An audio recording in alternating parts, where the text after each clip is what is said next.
अजकल शादियां दे अंदर विआहां शादियां दे अंदर एक नवा ट्रेंड चलदा पिया। तो वह ट्रेंड की है कि विआहां शादियां ते जदों तेल मेहंदी होंदी है ना, तो वह या कोई गाउण वाला बुला लेंदे ने, कोई गाने गाण वाला, या वह बुला लेंगे या कोई डांसर बुला लेंगे, तो या कोई कवाली जी कवाली का प्रोग्राम है। अगले दिन वीडियो वेखी तो बड़ी शर्म आई कि धियां भैणां भी बिठाइयां ने सामने, चाचे ताए भी सामने बैठे ने, सारी बरादरी बैठी है, सारे रिश्तेदार बैठे ने, ते धियां विआह शादी के अंदर भी नचदियां ने, डांस भी करदियां ने। यह ट्रेंड पाकिस्तान के अंदर चल गया है। तो आने वाले वक्त के अंदर वेखो कि बेहयाई फैलनी जे अगर इसनों रोकया ना गया, अगर इसनों रद्द ना किया गया, अगर इसके खिलाफ आवाज़ ना उठाई गई। 60 साल का बाबा तो वह भी विच बह के अपनी पोतरी का डांस पे वेंदा है। 40-45 साल का बाप है, वह भी अपनी धी का डांस से कंजरखाना बह के पे सामने वेखदा। गैरत कोई नहीं, गैरत मुक गई, गैरत मर गई। भरा सामने बह के भैन का डांस पे वेंदा। तो की है जी, यह जदीद दौर है जी, असी जदीद दौर नाल चलना है। और मैं क्या जदीद दौर नहीं, ये बेहयाई का दौर है, ये बेगैरती का दौर है। सरेआम महल्ले च वेखो, बाहर वेखो, हुण मेहंदियां दे उत्ते खुसरे नचदे पे ने, धियां भैणां छातां ते चढ़ियां ने, उतू भी वेंदियां ने, ते सोहरा थल्ले खलोता है, अब्बा थल्ले खलोता खुसरियां दे कोल मौजां पे करदा है। ये बेहयाई है। इस्लाम ने मना किया है जेड़ी शादी दे अंदर खुसरे और जिस शादी दे अंदर बेहयाई होवे, लोकां दियां धियां भैणां नचण। हुण इस तों भी अगे काम टुर गया। बरात वाले दिन दूल्हे दियां भैणां मैरिज हाल विच भी डांस करदियां ने, वीडियो यूट्यूब ते चढ़ी है, वेख लो। बरात वाले दिन 500-600 बंदा पता नहीं किस किस जगह तो आया, तो केड़ा केड़ा मुंडा मोबाइल ते वीडियो पे बनांदा है। कोई मना करने वाला है? मना कि तुसी बगैरती आप ही पे करते हो, तो मना तुसी कर सकते हो किसी को कि वीडियो ना बनाओ। उन्हें कहना चाचा जी थोड़ी गैरत इन्नी काम नहीं करती भी तुसी धी नूं नचांदे पे हो, तुसी अपनियां धियां नूं भैणां नूं मैरिज हाल दे विच लिया के नचांदे पे। तो खुशी है, कादी खुशी है? ये बेहयाई है, ये बेगैरती है कि शादी दे अंदर जनाबे वाला डांस दियां महफिलां, मेहंदी दे उत्ते गुलकारां दियां महफिलां, और कसम खुदा दी 10-20 लाख रुपया सुट छड़ना।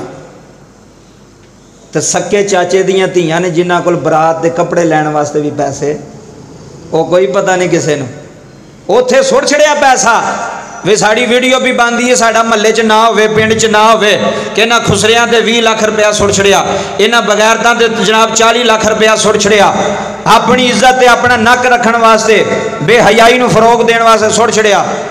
यतीम किसी दी धी नज़र नहीं आई, यतीम किसी दी बेटी नज़र नहीं आई। ए साडा इस्लाम इस चीज़ तो मना करदा है, रोकदा है।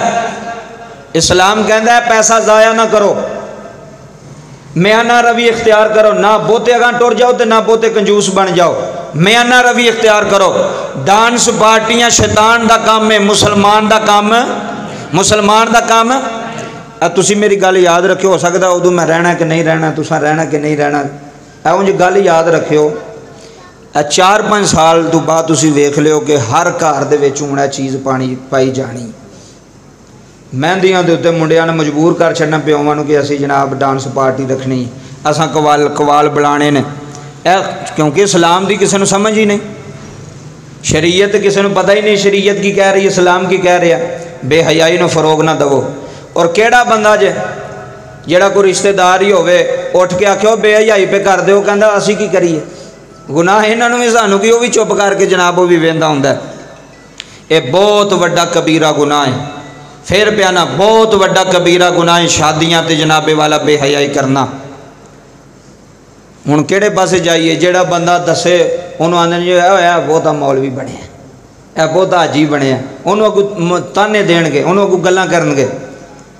जेड़ा बंदा समझाएगा, जेड़ा चंगे काम दे पासे लाएगा, उहदे खिलाफ हो जाणगे, उहदे खिलाफ गल्लां करनगे। यह बेहयाई है, इनू फरोग नहीं देना चाहिए, इनू ख़त्म होना चाहिए। तुसी महफिल रखो मेहंदी दे, महफिल नहीं भी रखनी तो तुसी अपने घर अगर तुसी तेल लाना है, जो भी लाना है, तुसी अलहदगी कोई मुंडा कोई गैर सामने तोड़े घर ना आवे। असी पहला वेंदे होंदे सां अज तो 10 साल पहला कि जदों धियां ने आना ना या भैणां ने आना तेल लाण, तो लोग मुंडियां नूं बाहर कढ छड्डदे सन। पता नहीं तुहानूं भी पता कि नहीं पता। पिंडा थावां च लोग मुंडियां नूं आंदे सन बाहर जाओ जी, हुण लड़कियां ने आउणा, बेटियां ने आउणा। तो हुण किहड़ा जे, हुण उत्थे बेहयाई, स्टेज तो उसे सारे बैठे ने, मुंडे भी बैठे ने, कुड़ियां भी बैठियां ने, डांस पे होंदा है, गाने पे चलते हैं, कोई पता ही कोई नहीं किसी ने। उधरों अजान होंदी होंदी, उधरों जनाब मैरिज हाल च गाने लगे ने, कोई बंदे की जरूरत नहीं किसी को, कोई भाजी अजान होंदी भी बंद करो, क्योंकि साड़ी तवज्जो ही नहीं इधर। इस वास्ते बेहयाई का काम है, इस काम नूं फरोग नहीं देना चाहिए, मना करना चाहिए अगर तुहाडा वस चले तो। अगला मसला सुन लो, पेंट शर्ट के अंदर नमाज का हुक्म, यह भी मसला सुन लो। ओ बच्चों खामोश हो।